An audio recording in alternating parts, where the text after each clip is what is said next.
We all know that the legacy media is corrupt and biased, right? The NBC, ABC, CBS, etc., okay? But what a lot of people aren't aware of is that, yes, the publicly funded media is also just as biased, if not more so. And the worst thing is, we're actually funding them with our tax dollars, and that's the only way they can actually stay afloat. And all of this is being revealed on the floor of the House by Jim Jordan and Marjorie Taylor Green. But before we get to these clips, don't forget to like and comment on this video so we can break through the algorithms. Here we go.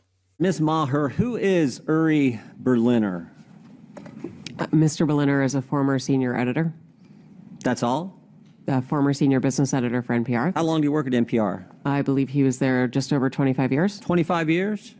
Award-winning journalist? Did he win any awards? Our time did not Peabody overlap. Award? That's pretty important, isn't it? That is, So absolutely. pretty distinguished journalist, right? Certainly. And he wrote a long story about what you do at NPR. Is NPR biased? Congressman, I have never seen any instance of political bias determining editorial decisions, no.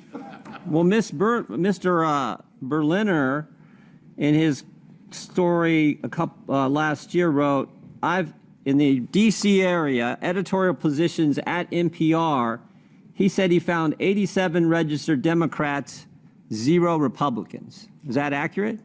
We do not track the numbers or the voter registration, but I find that Was concerning. award-winning journalist who worked 25 years at NPR, Mr. Berliner, was he lying when he wrote that? I am not presuming such. I just we don't track that information about our journalists. 87 to 0, and you're not biased. I think that is concerning if those numbers are accurate. It's concern. I mean, it wasn't 44-43. It wasn't 60-27. It wasn't 70-17. It wasn't even 80-7. It was 87 Democrats, 0 Republicans, and you say NPR is not biased. How about the big stories over the last few years? According to Mr. Berliner, again, he wrote on the Trump-Russia story, he wrote, at NPR, we hitched our wagon to Trump's most visible antagonist, Representative Adam Schiff. He said they interviewed him 25 times. Is that accurate? I was not there at the time, but those numbers sound accurate. Yes. Those sound accurate. But then he said when the Mueller report came out and they said, Robert Mueller said he found no evidence of collusion, he said, Russiagate faded from our programming. Is that accurate? Again, I was not there at the time. I couldn't say. You couldn't say? I was not at NPR at the time. You didn't prepare for that? You knew we were going to ask you about this guy, didn't you? It's come up like 6,000 times already in the hearing. I just couldn't say whether it faded from our coverage, sir. How about this story? October 2020, the New York Post had the Hunter Biden laptop story, and one of those editors, I guess one of those 87 Democrat editors, said this: we don't want to waste our time on stories that are not really stories. We don't want to waste the listeners' and readers' times on stories that are just pure distractions. Was that a pure distraction story? Our current editorial leadership believes that that was a mistake, as do I. Yeah, the whole country knows that was a mistake. Definitely impacted the election, or I think it certainly impacted the election. How about the COVID origin story? That's a pretty big story too, right? Mr. Berliner said, we became fervent members of the team Natural Origin, even declaring that the lab leak was debunked by scientists. Turns out, though, the lab leak is what most people think actually caused the COVID virus. Sorry, is there a question there? There is. You guys were 0 for 3 on the three of the biggest stories in the last 5 years. You guys were 0 for 3, and yet you maintain that NPR is not biased? Congressman, I do not believe we are politically biased. No, we are a nonpartisan organization. Nonpartisan organization. What's happening to your listeners over the last 5 years? Over 5 years, it's went down 18 million. That is correct, sir. Okay. Should taxpayers subsidize NPR? I believe that taxpayers subsidize local stations, sir. That is the vast majority of what. I thought you said you got 11 million from Corporation of Public Broadcasting, which is taxpayer funded directly to you, right? That is to support the public. And then local stations get it from the Corporation of Public Broadcasting, right? They get taxpayer money. 100 million that goes to the local. 100 million goes to local stations, and then those local stations buy back programming and content from you. So that money goes to the local stations, comes back to you, gets routed through the local stations, all taxpayer money. More money for less listeners. You fired the guy who pointed all this out, who said that you were so biased to the left that you lost listeners, which is exactly happening, and you're here maintaining that, oh, you need to continue to get taxpayer money. Oh my goodness, Jim Jordan is on fire there, right? We're referencing Mr. Berliner, who used to actually work at NPR for 25 years, right? Peabody Award winner. And of course, he's now the whistleblower of what's going on there, right? The editors, right?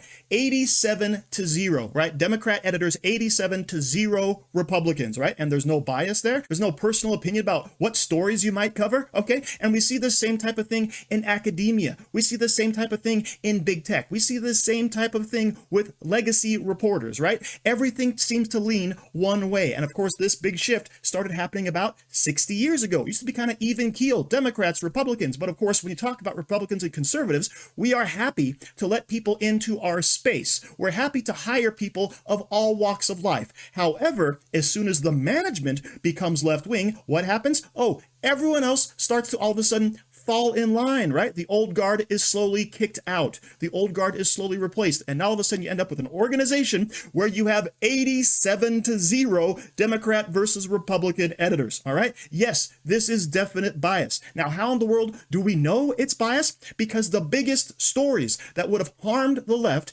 and helped Donald Trump over the last several years, they were all on one side and they were all wrong, right? When we talk about Russiagate, we talk about the Hunter Biden laptop, we talk about COVID, right? All of those stories, guess who was on the wrong side of them? NPR, right? Now, all of these mistakes only tend to happen one way. Funny how it always works out like that. Oh, we were wrong. Oopsie. Oh, yeah, but in every single instance, it always seems to line up with your own personal beliefs. Exactly it. But now here NPR is hemorrhaging subscribers, hemorrhaging listeners, and they want more government funded money. They want more of our tax dollars to go to them so they can continue their plan of indoctrinating the public. But that's not going to fly anymore, especially with Doge on the loose, okay? But let's go ahead and check in with Marjorie Taylor Green, who's going to catch PBS lying under oath. I want to ask you a very simple question. In retrospect, do you think that it was inappropriate to put the drag queen on the kids show? Do you think that was a mistake? The drag queen was actually not on any of our kids' shows. The image that Chairman Taylor Green showed was from a project that our New York City station did with the New York City Department of Education. What time of day did it air? It did not air. It was a digital project they did for the Department of Education. Do you think it only appeared on our website? Anything to do with PBS? Do you think that human? I mean, do you see? It was not a PBS. It was not for PBS. It was mistakenly put it on our website by our. I'm sorry. I don't mean to talk over you. It was mistakenly put on our website by our New York City station. It was not intended for national distribution. It was immediately pulled down. It was never broadcast. Do you think that it's appropriate to expose children to issues of transitioning? Do you see a problem with that? Is that something you should avoid? That is not anything on any of our children's programs at all. Over a 7-month period, the Media Research Center discovered the PBS NewsHour gave over 90% of the airtime to the left on gender ideology stories, 90%. As mentioned earlier, PBS was the outlet that featured the child predator drag queen on the education show for kids ages 3 to 8 years old. And to clarify the record, because our witness, Ms. Kerger, lied under oath and said it wasn't featured on PBS, this show was aired on PBS on April 1st, 2021, and we will take a look at this video right now. We're using a TV today because our audio system is having problems. Let's go ahead and watch this video. So, get your singing voices ready. And we're going to start with our hips. The hips on the drag queen go swish, swish, swish, swish, swish, swish. The shoulders on the drag queen go shimmy, shimmy, shimmy, shimmy, shimmy, shimmy, shimmy, shimmy, shimmy. Blah, blah, blah, blah, blah, blah, blah, blah, blah. The mouth on the drag queen goes blah, blah, blah, all through the town. So, get your singing voices. The hips go swish, swish, swish. The shoulders go shimmy, shimmy, shimmy. That's repulsive. That's not what children ages 3 to 8 should ever be watching. A grown biological man posing as a woman. And by the way, Ms. Kerger, that was aired on April 1st, 2021. And then something happened. It wasn't an accident. And it wasn't just for a brief time that it was up.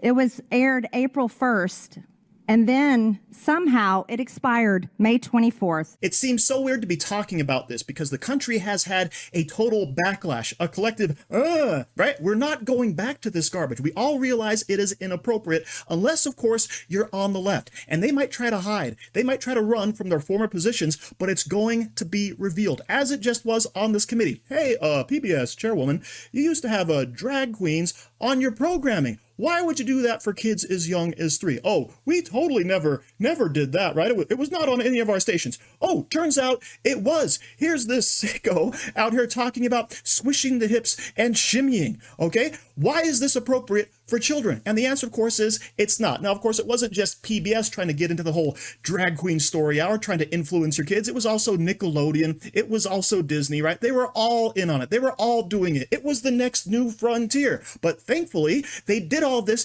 out in the open, and the backlash was tremendous that normal people actually went out and voted for Donald Trump as a result of all of this. But yes, this lady is out here lying under oath, possibly, right? We never did it. Turns out you did. We have the receipts. Oh my goodness, all right?